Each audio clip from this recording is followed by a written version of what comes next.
নমস্কার সকলকে, আরও একটি নতুন ভিডিওতে সকলকে স্বাগত। আশা করি সকলে অনেক ভালো আছো।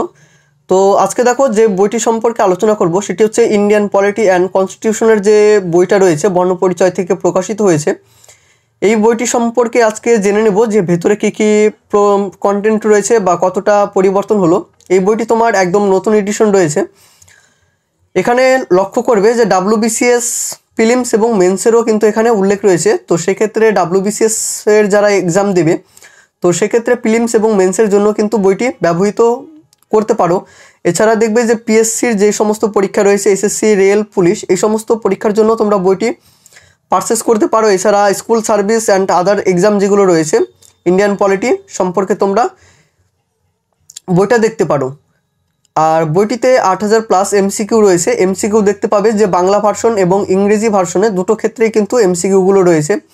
এবং যে MCQগুলো রয়েছে সেই MCQগুলো দেখবে যে বিগত বছরের যে পলিটি থেকে কেমন প্রশ্ন হয়েছিল বা কেমন কি হয়ে থাকে পলিটি থেকে, সেই সমস্ত তোমরা একটা ধারণা পেয়ে যাবে।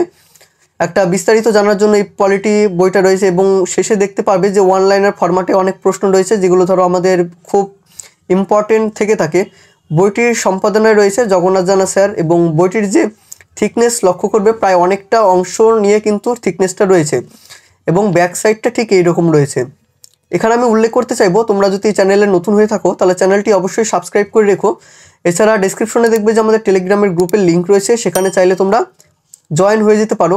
এছাড়া তোমরা কি প্রিপারেশন নিচ্ছ, কোন পরীক্ষার জন্য প্রিপারেশন নিচ্ছ, অবশ্যই কমেন্ট করে জানিও। পরবর্তীতে সেই রিলেটিভ তোমার বুক রিভিউ আসবে বা ওই সম্বন্ধে বইগুলো আনার চেষ্টা করব। বইটির যে প্রিন্টিং প্রাইস রয়েছে, প্রিন্টিং প্রাইস আমি দেখাচ্ছি তোমাদের। 699 টাকা প্রিন্টিং প্রাইস রয়েছে। তো এই বইটির যে অনলাইন পারচেস লিঙ্ক থাকবে সেটি আমি ডেসক্রিপশনে দিয়ে রাখবো। এছাড়া তোমরা যদি চাও, আমি যে দোকান থেকে মূলত বইগুলো কিনে থাকি, Sourav book and magazine centre, সেই দোকান থেকেও তোমরা অনলাইন অফলাইনে দুটোভাবে নিতে পারবে। বা যদি চাও যে জগন্নাথ জানা স্যারের কাছ থেকে তোমরা সরাসরি বইটি সংগ্রহ করবে 499 টাকায়, সেক্ষেত্রেও 399 টাকায়, তো সেক্ষেত্রে তোমরা জগন্নাথ জানা স্যারের কাছ থেকে তোমরা নিতে পারো। তো জগন্নাথ জানা স্যারের নাম্বারটি অবশ্যই ডেসক্রিপশনে দেওয়া থাকবে, তোমরা একটু চেক আউট করে নিও। তো প্রথমে দেখো যে অনেকগুলো কিন্তু প্রকাশনী বা তোমার এডিশন কিন্তু এসেছে, যেমন প্রথম প্রকাশ, দ্বিতীয় প্রকাশ, এমন করে পঞ্চম প্রকাশ 6 আগস্ট 2024-এ। তো যেহেতু অনেকগুলো এডিশন ইতিমধ্যে চলে এসেছে, তো সেক্ষেত্রে যে বইয়ের যে ভুলভ্রান্তিগুলো থেকে থাকে এতগুলো এডিশনের পরে কিন্তু অনেকটাই প্রায় কমে যায়। আমার চোখে পড়েনি যে কোনো ভুল রয়েছে। এবং কন্টেন্ট বা সূচিপত্র নিয়ে যদি দেখাই, সূচিপত্রটা একবার দেখো।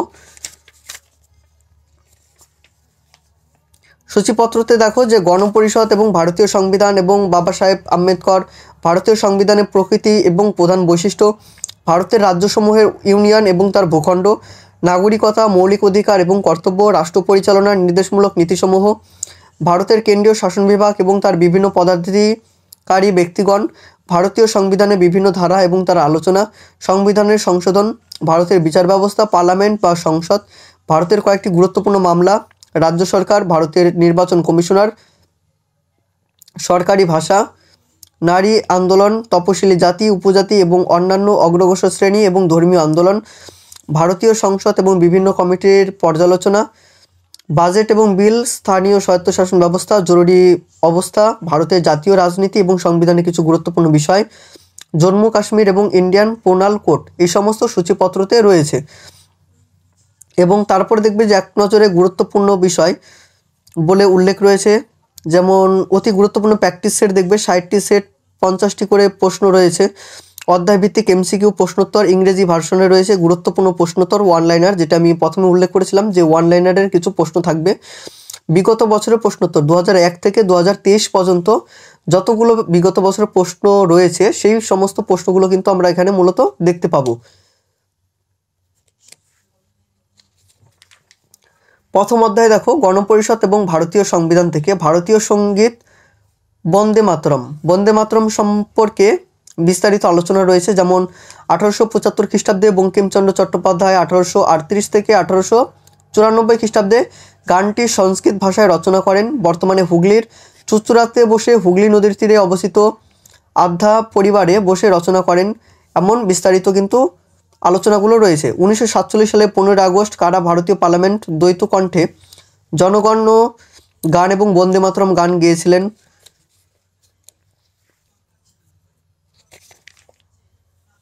তারপরে দেখো যে জেনে রাখা ভালো বলে যে অতিরিক্ত কিছু আমাদের ইম্পর্টেন্ট যেগুলো থাকে তো সেইভাবে কিন্তু পয়েন্টগুলো দেখতে পাবে। তারপরে দেখো ভারতের জাতীয় পতাকার ইতিহাস কি রয়েছে? রেগুলেটিং অ্যাক্ট থেকে প্রতি বছরই নানান ধরনের পরীক্ষায় কিন্তু বেশ কয়েকটা প্রশ্ন কিন্তু দিয়ে থাকে। তোমরা যদি প্রিভিয়াস ইয়ারটা ফলো করো তো সেক্ষেত্রে দেখবে যে রেগুলেটিং অ্যাক্ট থেকে অনেক প্রশ্ন তোমরা পেয়ে যাবে। তারপর দেখো পিটের ভারত শাসন আইন, ইস্ট ইন্ডিয়া কোম্পানি অ্যাক্ট 1784, 1853 সালে চতুর্থ সনদ আইন, সিপাহী বিদ্রোহের পরবর্তী তথা ব্রিটিশ ভারতের সাংবিধানিক অগ্রগতি, 1858 সালের গভর্নমেন্ট অফ ইন্ডিয়া আইন রয়েছে। দেখো যে কোম্পানি শাসন বিলুপ্ত করে ব্রিটিশ রাজ শুরু হয়, বোর্ড অফ কন্ট্রোল ও কোর্ট অফ ডিরেক্টর বিলুপ্ত হয়, কোর্ট অফ কন্ট্রোলের শেষ সভাপতি ছিল লর্ড স্ট্যানলিং, বাংলাদেশ, শ্রীলঙ্কা এবং রবীন্দ্রনাথ ঠাকুর এক নজরে ভারতের জাতীয় ধ্বনি যেমন দেখো জয় হিন্দ, জাতীয় মূল মন্ত্র সত্যমেও জয়তে, জাতীয় প্রতীক কী রয়েছে? অশোক চক্র, জাতীয় লজ্জা হচ্ছে অস্পৃশ্যতা, জাতীয় বৃক্ষ বটগাছ, জাতীয় ফল আম, জাতীয় রং আকাশী নীল। এই সমস্ত কন্টেন্টগুলো কিন্তু থাকছে। কেন্দ্রীয় আইন এবং পরিষদ সম্পর্কে তথ্য, 1935 সালে ভারত শাসন আইন, মুসলিম লীগের প্রস্তাব, পূর্ণ স্বাধীনতা দাবি উপস্থাপন, ক্রিপস মিশনের প্রস্তাব প্রত্যাখ্যান। তারপরে দেখো যেটা বলেছিলাম যে অধ্যায়ভিত্তিক এমসিকিউ থাকছে, এখান থেকে তোমার একটা অধ্যায় শেষ হলো এবং গণপরিষদ এবং ভারতীয় সংবিধান থেকে যে এমসিকিউগুলো রয়েছে এখানে এমসিকিউগুলো দেখবে। যেমন দেখো নিম্নলিখিত আইনগুলিকে কালানুক্রমে সাজাও, এটি তোমার সিডিএস 2001 সালে আসা কিন্তু প্রশ্ন। তারপরে দেখো ভারতীয় সংবিধানের বৃহত্তম উৎস কোনটি? WBCS প্রিলিমস 2007 সালে এই প্রশ্নটা এসেছিল। তারপরে দেখো গণপরিষদের সদস্যরা ছিলেন, WBCS প্রিলিমস 2007-এ আসা প্রশ্ন। কবে অনুষ্ঠিত হয়েছিল গণপরিষদের প্রথম সভা? এটা কিন্তু প্রায় এই প্রশ্নটাই রিপিট হতে থাকে, এটা PSC মিসলেনিয়াস 1999-এ এসেছিল প্রশ্নটা।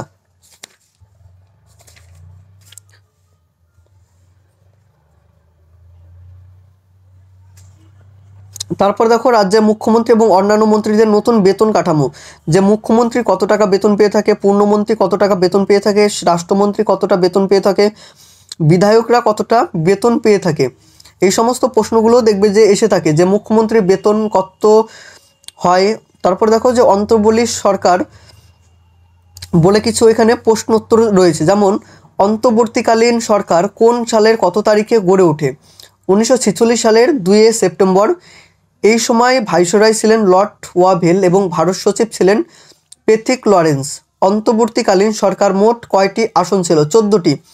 অন্তর্বর্তীকালীন সরকারে মুসলিম লীগ যোগদান করে কবে? 1946 সালের 26 অক্টোবরে। তারপর আঞ্চলিক এবং জাতীয় রাজনৈতিক দল থেকে কিছু প্রশ্নোত্তরগুলো রয়েছে, যেমন দেখো কোনো ভারতীয় নাগরিকদের একটি আঞ্চলিক দল গঠন করতে হলে তার ন্যূনতম বয়স কত হতে হবে? 18 বছর। নির্দেশমূলক নীতিসমূহ, অন্যান্য প্রস্তাব, জম্মু কাশ্মীর, 146 নম্বর ধারা, ভারতীয় সংবিধান এবং বাবা সাহেব ফালকে যেটা রয়েছে 1899 থেকে 1893,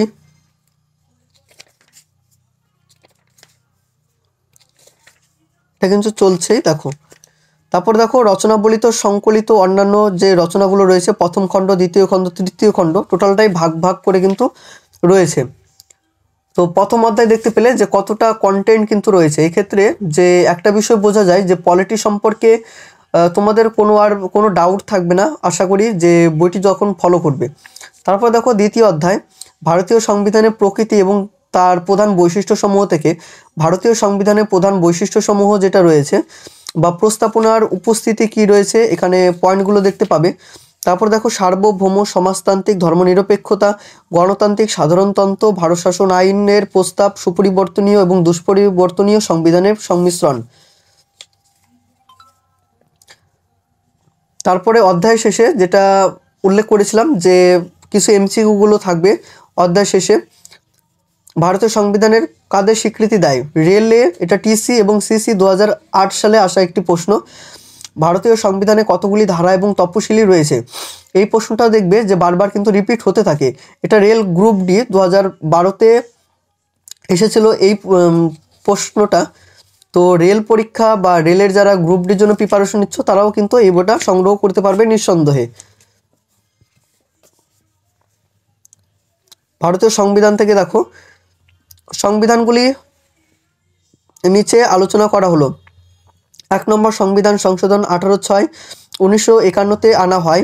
অনুচ্ছেদ 2য় সংশোধন, 3য় সংশোধন, 4র্থ সংস্করণ করে যতগুলো সংস্করণ হয়েছে টোটালটাই কিন্তু এখানে পাবে তোমরা। সংবিধান সংশোধন থেকে যে অধ্যায় শেষে যে এমসিকিউগুলো থাকছে, যেমন সংবিধান সংশোধন করে কে? সংসদ। তো যেটা তোমার সঠিক প্রশ্ন যেটা হবে, তো সেখানে দেখবে যে বোল্ড করে কিন্তু অপশনগুলো রয়েছে। তারপর দেখো সংবিধান সংশোধন করা যেতে পারে সংসদের যে কোনো কক্ষে বিল উপস্থাপনের মাধ্যমে। তো এটি তোমার সঠিক অ্যান্সার হবে। তো সেক্ষেত্রে দেখবে এটি কিন্তু বোল্ড আকারে কিন্তু রয়েছে।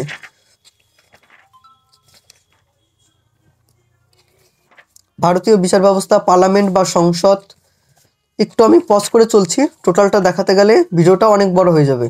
বাজেট বিল থেকে দেখো বিল এবং অর্থ বিল, যেমন আইনের প্রস্তাবিত খরকে বিল বলা হয়।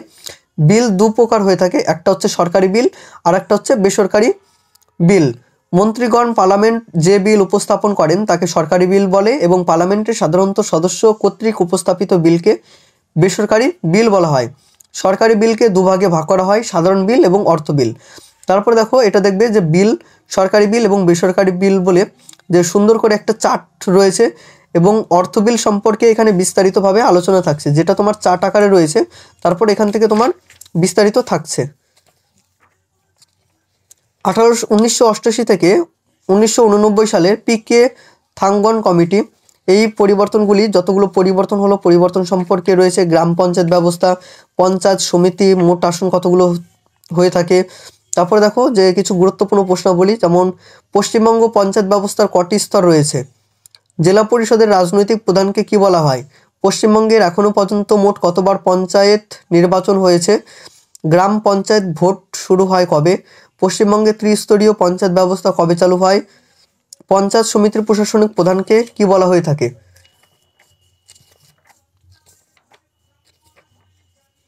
গুরুত্বপূর্ণ বিষয় বলে দেখবে যে একাধিক নামে পরিচিত ছিলেন ক্রিস্টোফার কলম্বাস। ইতিহাসে ঘিরে ঘনীভূত রহস্য, যে রহস্যটা রয়েছে এখানে বিস্তারিতভাবে আলোচনা রয়েছে। দেখো আপনি আমাকে রয়্যাল হাইনেস বলতে পারেন গান্ধীজিকে বলেছিলেন ডক্টর বিধানচন্দ্র রায়, যে তিনি বলেছিলেন সেই ব্যাখ্যাটা এখানে রয়েছে। ভারত সরকারের কয়েকটি প্রকল্প, যেমন দেখো অটল পেনশন স্কিম, অশ্রুত যে প্রকল্পটা রয়েছে, বা ইন্দ্রধনুষ স্কিম যেটা রয়েছে, কবে চালু হয় বা তার বিষয়বস্তুগুলো কি রয়েছে। যেমন দেখো প্রথমটা যদি বলি যে অটল পেনশন স্কিম অশ্রুত, বিস্তারিত দেখো চালু হয় 2015 সালে 9 মে।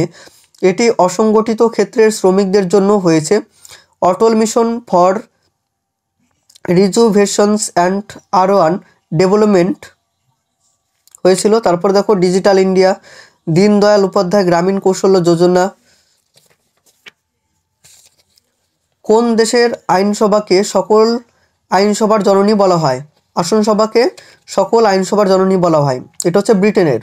তো এটা দেখো যে বোল্ড আকারে কিন্তু রয়েছে। WBCS প্রিলিমসে আসা প্রশ্ন, WBCS মেন্সে আসা প্রশ্ন, BPSC 2002 আসা প্রশ্ন।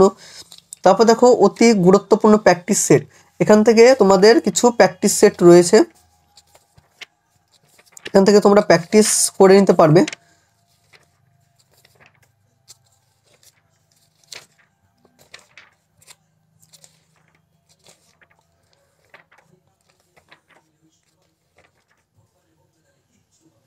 পঁয়তাল্লিশটা সেট চলছে। যেমন দেখো যে পাকিস্তান সৃষ্টি ধারণা কার মস্তিষ্ক প্রস্তুত? ভারতে মুসলিম লীগের স্রষ্টা কে ছিলেন? মরলে মিন্টো সংস্কার আইন কত খ্রিস্টাব্দে পাশ হয়? গণপরিষদের অস্থায়ী সভাপতি কে ছিলেন? প্রথম গোল টেবিল বৈঠক কবে অনুষ্ঠিত হয়? তো অনেকটা কিন্তু প্র্যাকটিস সেট থাকছে। তো এই পলিটি থেকে প্র্যাকটিসগুলো তোমরা করে নিতে পারবে। এবং এমসিকিউ ভার্সনে যেটা এমসিকিউ থাকবে, তো এটা হচ্ছে তোমার এমসিকিউ ভার্সনের প্রশ্নগুলো রয়েছে।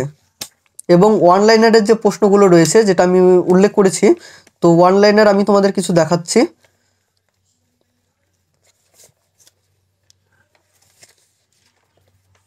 শেষের দিকে তোমার একদম ওয়ান লাইনারগুলো রয়েছে। আর একটা বিষয় যে বিগত বছরের যে প্রশ্নোত্তর যেটা বলেছিলাম 2001 থেকে 2023 পর্যন্ত যতগুলো প্রিভিয়াস ইয়ার রয়েছে, তো এটা হচ্ছে তোমার প্রিভিয়াস ইয়ারটা। ইংলিশ ভার্সনও রয়েছে এবং বাংলা ভার্সনও রয়েছে।